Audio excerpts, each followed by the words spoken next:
Čau lidi, takže jsem tu s Labubem, tady, no.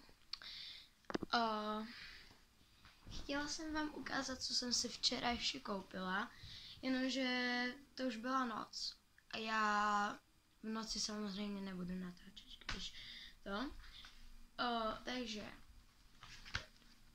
tady ty barvy, které stály 5 euro.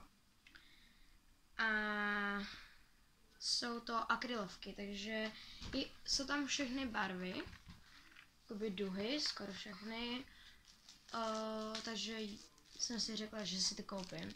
Potom jsem si koupila takovýhle peříčka, jedny černý, jedny bílý, prostě obě dvě jsou nějak natřeně třeba zlato. Tady jsou zlaté třpytky a tady to je prostě nějak namalovaný. To jde vidět. Potom jsem si koupila takovýhle zasaděček krabičky, lidi, anebo nádobky prostě a tam se dá barva, anebo cokoliv, co prostě chceš, tam dáš třeba. Potom jsem si koupila takovýhle prostě kamínky, které se dají kamkoliv přilepit a to je vážně jako pravda. Můj Labubu to má. A moje maska. A moje hračky.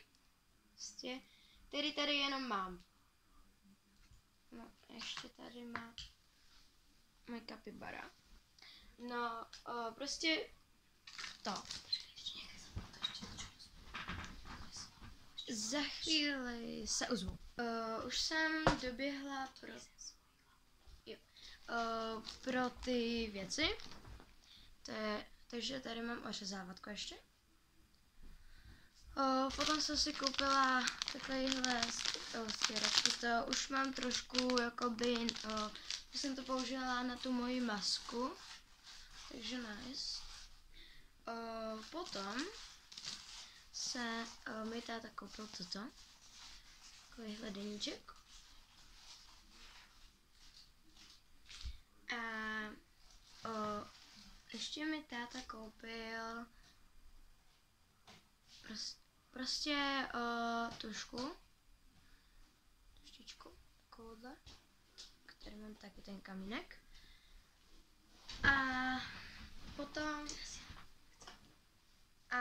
teďkom teda Max. Takže čaute, a ja som si kúpil na jarmoku svojho Labubu, mám tu. A najradšej by som chcel toho tu, baba, toho, alebo toho dala. Takže poďme si to otvoriť. Já mám tady toho, který se jmenuje Sisi. Já mám Sisiho, tady, Sisi.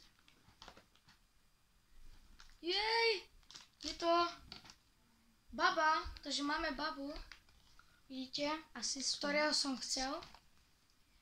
A máme tu také isté krabičky, len ja mám väčšiu a tlstejšiu.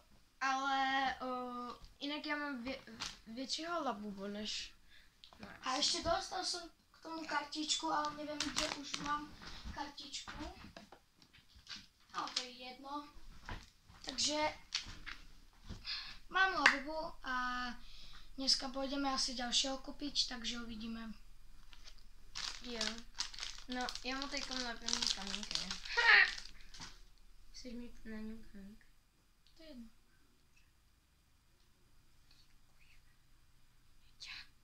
Tak. A možno si pôjdeme kúpiť Coca-Cola lekciu Labubu za 14 euro, takže... Takhle. Ty jsi fešák. Teď je fešák. Máme kamarátoch. Labubu sú kamaráti, vidíte? A jsou fešáci. No. Navíc. Ale on je hrozně dobrý.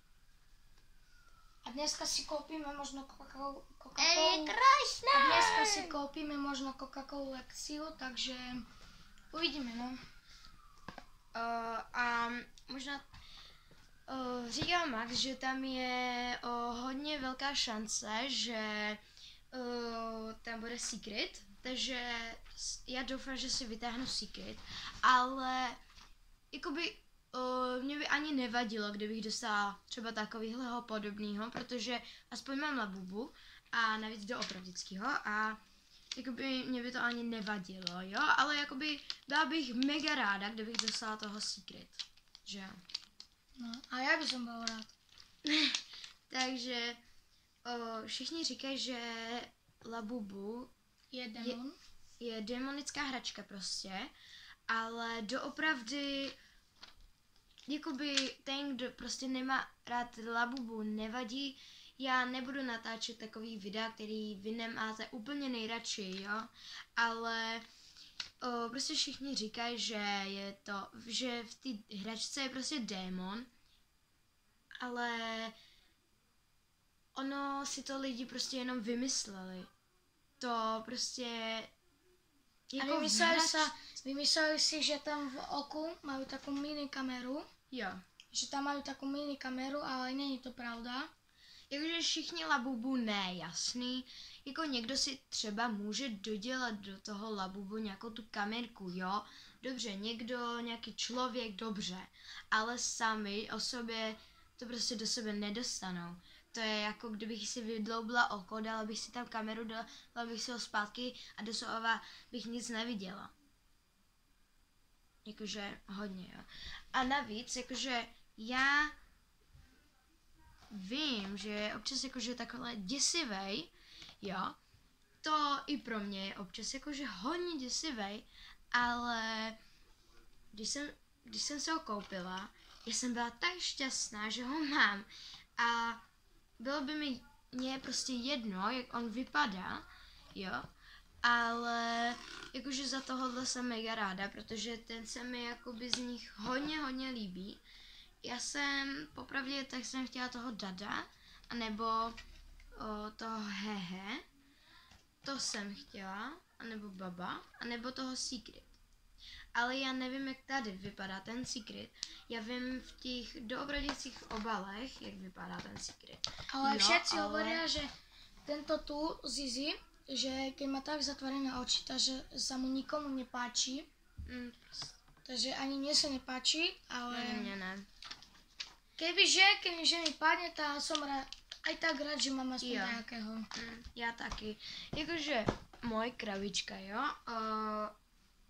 mě by ani nevadilo, kdyby mi padnul ten Gugu, já mu takhle říkám, protože já to prostě nedokážu přečíst. Mně by prostě nevadil ten Kuku, nebo Kuku, já nevím, prostě, já si už prostě ani nepamatuju, jak se úplně přesně jmenuje, jo. Já tady mám ještě ten obal. Já taky. A podle mě ten Secret je tenhle, ten hnědej, protože on tady prostě není. Ten hnědej prostě není. Počkej, čo? Ty ho máš zelenýho. Máš zaba zelenýho. Bro. A dneska som sa bol ostrihať, takže hodnoťte môj strih do komentárov. Takže uvidíme, hodnoťte od 0 do 10, vám ukážem boky, jak vidíte. Takže môžete ohodnotiť a napísať do komentára. Tak a to je jakoby asi všechno, jen k tomu Labubu. Já nevím, dobře, někdo si může myslet, hele, ten Labubu, to je příšera. Ne, ale jakoby nějaký lidi věří, že ty, když prostě si toho Labubu jakože vychováš, tak prostě v něm už potom není ten démon, nebo jakoby jak k tomu, kdo věří. To je o tom, jak tomu, kdo věří, jo? A potom, keď si kúpime Labubu, tak vám urobíme unboxing, že čo nám padne. A potom, keď ho nebudeme mať, tak sa vám ozveme, že nemáme ho. Prostě ne, no. A keď ho budeme mať, tak zapneme video a ideme unboxing. Hele, jo, tady ten Labubu, prostě, který je tady. Prostě ten Labubu, který je prostě tady. Jo, tak já vím, vypadá to jako kdyby démon, jo, prostě má to takový ten úsměv démoní, ale není to démon. Ta hračka o sobě není démon, jako ani v něm není ten démon. To si prostě lidi vymysleli, aby už ten... Strašili ľuďoch, aby si to nekupovali. Aby prostě ten Labubu neexistoval, protože nějaký lidi prostě takovéhle věci nemají jakoby rádi, tak prostě si vymyslejí tohle a hotovo, prostě. Takže to je asi k tomu všechno. A chci jenom říct, že prostě nemusíte na všechno věřit. Je to o tom, jak kdo na co věří, ale nemusíte prostě věřit na to. Jo. Tak a Čau.